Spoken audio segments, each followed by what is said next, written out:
Evet, kurulum yaptıktan sonra şu an 1-2 aydır bu Android TV'yi kullanmaktayım. Hani biraz daha kullanıp ürün hakkında daha fazla bilgi sahibi olup tecrübelerimi paylaşmakta fayda var.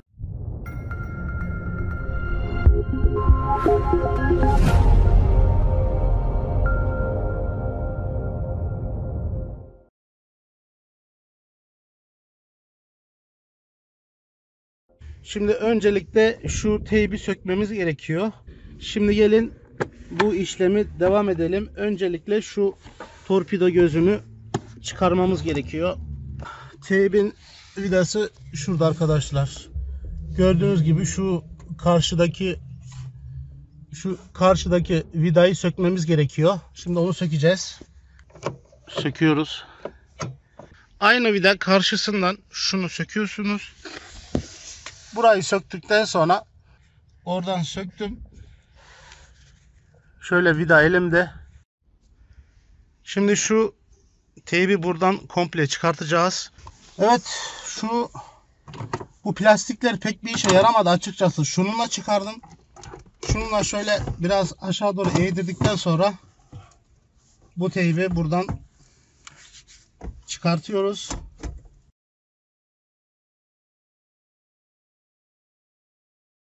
Kağıt üzerindeki özellikleri değil de onu zaten hani satın alırken kağıt üzerindeki özelliklere herkes ulaşabilir ama burada kullanım sonrası deneyimlerden bahsetmek merak edenler için daha faydalı olur diye düşünüyorum. Şimdi Android CarPlay özelliği var. Şimdi bunlar 3 çeşit ayrılıyor. Bunların bir tane Media Player olarak geçen, sadece video oynatan, radyosu olan, işte çok fazla özelliği olmayan serisi var. Bir Android olan serisi var. Bu Android 13 olarak yüklü geldi. Bir de şöyle bir şey var. Ben bunu 32 GB almıştım. Fakat elime 64 GB olarak geldi. Yani satıcı 64 GB olarak göndermiş. Teşekkür ediyorum. Bu benim için sürpriz ve büyük bir avantaj oldu. Bir de bunların CarPlay özelliği olan var. Bunun gibi bu CarPlay özelliği. Yani Android ile Media Player arasında ne kadar fark varsa CarPlay ile Android arasında da bayağı bir fark var. Arabayı çalıştırdığınız zaman direkt telefonunuza bağlanıyor. Telefonla senkronize oluyor. Otomatik olarak bende bu telefonumda bu yüklü, sanırım oradan direkt aktif oluyor, bilmiyorum. Direkt şu medya radyo uygulaması direkt açılıyor. Türkiye radyolarını sanki Türkiye'deymiş gibi direkt internet üzerinden Türkiye radyosuna bağlanıyor. Favori şarkılarınız burada listeleniyor. İstediğiniz gibi buradan radyoyu değiştirebilirsiniz. Direkt radyo otomatik olarak açılıyor. Siz hiçbir şey yapmıyorsunuz. Ve direkt şu GPS ekranı açık oluyor. Bunu istediğiniz gibi ayarlayabiliyorsunuz. Örneğin bu radyoyu bu tarafa veyahut da navigasyon ekranını bu tarafa alabilirsiniz. Şöyle buraya dokunduğumuz zaman, şöyle radyoyu dokunduğumuz zaman radyo daha büyük plana geçiyor. GPS ekranı biraz daha küçük ekrana geçiyor. Şurada gördüğümüz gibi simgeler var. İşte GPS, uygulama radyosu, telefon, WhatsApp gibi şeyler. Şu yan tarafta da ayarlanabilir ışıklar var. Bunu ayarlardan istediğiniz rengi ayarlayabilirsiniz. İsterseniz otomatik renk değişimli modu da alabilirsiniz. Ben şöyle arabayla orijinal olsun diye arabanın kendi ışığına benzetmeye çalıştım. Hani daha orijinal görünmesi için. Diğer bir konu ise aydınlatma modu. Araba şu an yağmur yağdığı için ışıklar açık. Araba ışık moduna açtığınız zaman bu gece moduna giriyor ve ekran ışığı düşüyor ve navigasyon karanlık moda geçiyor. Buradaki karanlık ve gece sürürken size yardımcı oluyor. Şimdi şunu kapatayım. Evet. Şöyle gördüğümüz gibi GPS modu gündüz moduna geçti. Bu da gece kullanmak için oldukça iyi. Çünkü karanlıkta çok aydın olduğu zaman gözümüzü alabiliyor ki zaten normalde de bu ekranı daha da fazla kısıp alçaltabiliriz. Aynı telefonlarda, tabletlerde olduğu gibi. Diğer bir konu ise ben de sonradan fark ettim. Önce ilk taktığımda Şu araba üzerindeki butonlar çalışmıyordu. Bunlar aktif değildi. Ben bunu desteklemiyor sandım. Gerçekten güzel oluyor. Hani oraya kullanmadan buradaki düğmelerden orijinal direksiyonlu medyasını nasıl kullanıyorsanız aynı o şekilde de kullanıyorsunuz. Bunun için ayarlara giriyoruz. Şuradan ayarlara giriyoruz. Ben bu ekranı Türkçe yaptım. Ayarlara giriyoruz. Ayarlarda araç ayarları diyor. Araç ayarlarından şuradan SVC moduna giriyoruz. Burada hangi butonu özelliği aktif etmek istiyorsak buraya basılı tutuyoruz. Örneğin şu sesi açacağız. Buraya basılı tutuyoruz. Zaten uyarı veriyor. Ondan sonra şu istediğimiz tuşu istediğimiz buradaki özelliği atayabiliyoruz. Buraya basılı tuttuktan sonra buraya basıyoruz.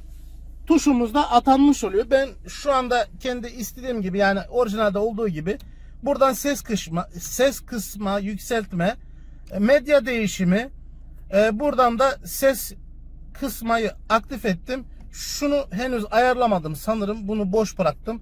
İstediğiniz tuşu buradan istediğiniz gibi aktif edebiliyorsunuz. İstediğiniz tuşu atayabiliyorsunuz. Diğer bir konu ise şurada yaptığınız hız burada gösteriyor. Ama bu arabadaki olduğu gibi, yani arabadaki gibi stabil değil. Hani birkaç saniye sonra, hani bu GPS üzerinden çalıştığı için, örneğin arabanız 40'tan 45-50'ye doğru yavaş yavaş hızlanıyorsunuz ya. Bu da 40'tan 35, 40, 45 diye gidiyor. Hani birkaç saniye geriden geliyor. O da normal, çünkü GPS ile çalıştığı için. Bir de %100 doğru olmayabilir arkadaşlar. Hani özellik var evet, ama arabadaki kadar %100 aynı hızı gösterdiğini söyleyemeyeceğim. 3-5 kilometre, 5-6 kilometre fark olabilir. Ama özellik güzel. Yani hiç yoktan güzel bir özellik. GPS'i antene yapıştırdım. GPS'i şöyle şuraya yapıştırdım. GPS'i de buraya böyle yapıştırdım ama pek fark etti mi bilmiyorum. GPS kablosunu şu arkadan geçirip şu torpidonun içinden alıp şu kenardan alıp şu GPS antenini buraya yapıştırdım. Böyle bu şekilde ekran arası geçiş yapabiliyorsunuz. Play Store'dan istediğiniz uygulamayı indirebiliyorsunuz. Sonra burada biliyorsunuz daha önce bu arabaya ben amfi takmıştım. Şu altta zaten amfi, buradan öyle vuruyor ki bu şey açılıyor. Şuradaki gizli bölme açılıyor kendiliğinden. Bu altta amfi var arkadaşlar. Daha önce kanalımdan izleyenler bilirler. Koltuk altı amfi yapmıştım. Şu koltuğun altında amfi var, görükmüyor. Bu o zaman orijinal teyp vardı. Orijinal teyple bu Android teybin ses olarak yani oldukça fark var. Yani ses çıkışı bu Android TV'de çok daha güçlü ve çok daha güçlendirmek için ekstradan ayarlar var. Tabii ki bu bütün Android ürünlerde geçerli değil. Satın alırken bu özelliğin olması gerekiyor. Mesela şu DSP'nin bu özelliğin olmasına dikkat edin. Eğer daha iyi bir şey almazsanız biraz daha pahalı oluyor ama gerçekten ses çıkışları falan oldukça güçlü. Şuradan istediğimiz gibi bas ayarlarını, müzik tipini falan ayarlayabiliyoruz. Mesela şuradan ses efekti diyor. Şurada surround efekt var ve yankılama var. Bunları açtığımız zaman gerçekten arabada çok deli bir titreme oluyor. Amfide dahil açık olduğu zaman çok güçlü bir ses oluyor. Şunlar ben kapatıyorum çünkü çok fazla ses oluyor. Yani eğer amfiyi almamış olsaydım, bu teyp olmuş olsaydı orijinal teyplerle, orijinal yani arabanın kendi hoparlörüyle de bayağı güçlü bir ses olacaktı. Amfi ile birleşikte çok daha da güçlü bir ses oluyor. Bu orijinal teypte böyle bir şey yok tabii ki. Bu teypin çıkışı oldukça güçlü ses çıkışı var. Şuradan güçlü bas ayarı var. Buradan istediğimiz kadar bası düşürüp yükseltebiliyoruz. Ben en yükseğe almışım. Şöyle şuradan bas ayarında yükseltip alçaltabiliyoruz. Buradan surround çıkışını aktif ettiğimiz zaman gerçekten arabanın her tarafı titremeye başlıyor. Sonra şuradan istediğimiz müzik tiplerinden ayarlayabiliyoruz. Şu kullanıcıdan istediğimiz gibi ayarlayabiliyoruz. İşte burada hazır ayarlar var. Ses efektleri var. Buradan istediğimiz gibi ayarlayabiliyoruz. Şuradan da sesi istediğimiz yöne verebiliyoruz. Mesela ön kısmı aktif edebiliyoruz. Ön kısmın sağ tarafını aktif ediyoruz. İstersek sol tarafı. Buradan istediğimiz gibi ayarlayabiliyoruz ki gerçekten bu da çok güzel çalışıyor.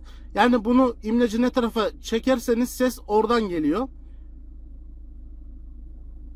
Şöyle tam araba moduna aldığımız zaman tam ortalı, şu anda ortalı ve dengeli bir ses seviyesi var. Bir de şurada bir tane sanal tuş atayabiliyorsunuz. Burada sanal bir tuş atabiliyorsunuz. Bu tuşta neler var işte? Ses kısma, açma, geri gelme, ana menü, dosyalar arası geçiş falan gibi şeyler var. Burada sanal aktif edebiliyorsunuz. Sanal menü aktif edip buradan ekrandan direkt ulaşabiliyorsunuz. Bastığınız zaman da kenara geri gidiyor. Dediğim gibi gece moduna geçmek için arabanın ışığını açtığımız zaman zaten şöyle direkt gece moduna giriyor. Bu kenarlardaki ışık yanıyor. Yani ürün gerçekten çok kullanışlı. Şöyle bir tane de mikrofon taktım. Mikrofonu henüz buraya böyle emanet koydum. Hani kullanacağım zaman şuraya yaka mikrofonunu şuraya takıyorum. Burada şey gösterecektim ben, şu çıkış şeyi, USB'leri de buraya koydum. 2 tane USB çıkışı var. Bir tanesi boş, bir tanesi dolu. 2 tane USB'yi de buraya koydum. Yani burada herhangi bir USB çıkışı yok. Hani burası temiz bir görünüme sahip. USB çıkışlarını da burada. Buradan medyanızı, USB flash belleği takıp istediğiniz şeyi yapabilirsiniz. Daha önce de dediğim gibi işte Android, yani telefonda, tablette ne yapabiliyorsanız bununla da istediğinizi yapabilirsiniz. Gayet güzel çalışmakta. Telefonunuza bir kere eşleştiriyorsunuz. Sonra Wi-Fi, Bluetooth açık olduğu sürece otomatik arabayı çalıştırdığın zaman telefonunuzla otomatik bağlantı kuruluyor. Gerçekten çok güzel. Az önceki ayarlara şuradan da girebiliyoruz. Sonra benim dikkatimi çeken önemli bir şey var. Dikkatimi çekti bu. Şu fan arkadaşlar. Bu arkasında soğutma fanlı. Şu an çalışmakta. Şöyle gördüğümüz gibi. Bunu istediğimiz gibi ayarlayabiliyoruz. Örneğin belli bir sıcaklığa geldiği zaman mı çalışsın yoksa her zaman mı çalışsın gibi burada ayarlar var. Bunu aktif ettiğimiz zaman örneğin araba soğuk veyahut da teyip soğuk, arabayı çalıştırdık. Arabayı çalıştırdığımız zaman bu fan çalışmıyor. Yani bu teyip belli bir sıcaklığa geldiği zaman çalışıyor. Ama burada şöyle bir şey var ki bu fan çalışmadığı zaman amfi de çalışmıyor arkadaşlar. Ne alaka diyeceksiniz bilmiyorum ama bu fan aktif olmadığı zaman bu aşağıdaki de amfi çalışmıyor.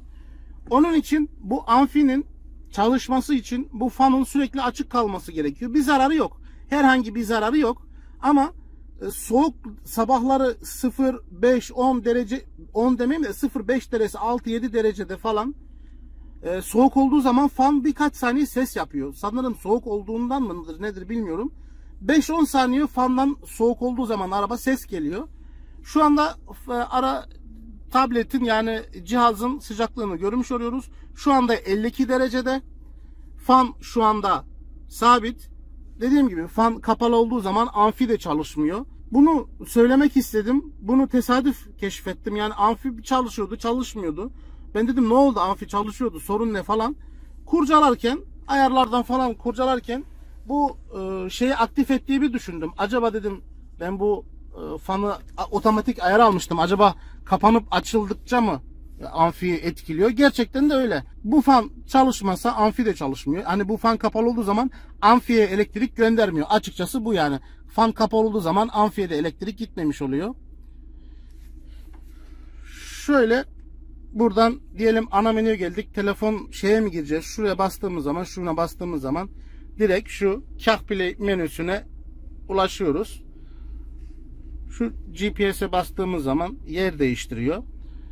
Sonra şuradan yukarıdan da telefonun ve bataryanın bilgilerini şu yukarıdan görmüş oluyoruz.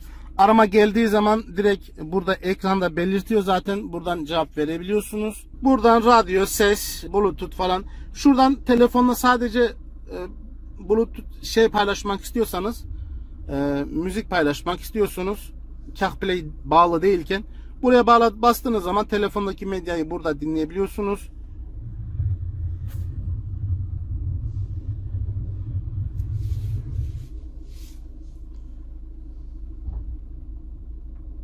Bu şekilde arkadaşlar, hani işte telefon bu şekilde arkadaşlar, telefon, tablet neyse bunda da o özellik var. Android işte istediğiniz uygulamayı indirebilirsiniz. Şu üstteki şu uygulamaları ben yükledim. Bu uygulama çok iyi. Hani eğer Android cihazlar arasında veri göndermek istiyorsanız,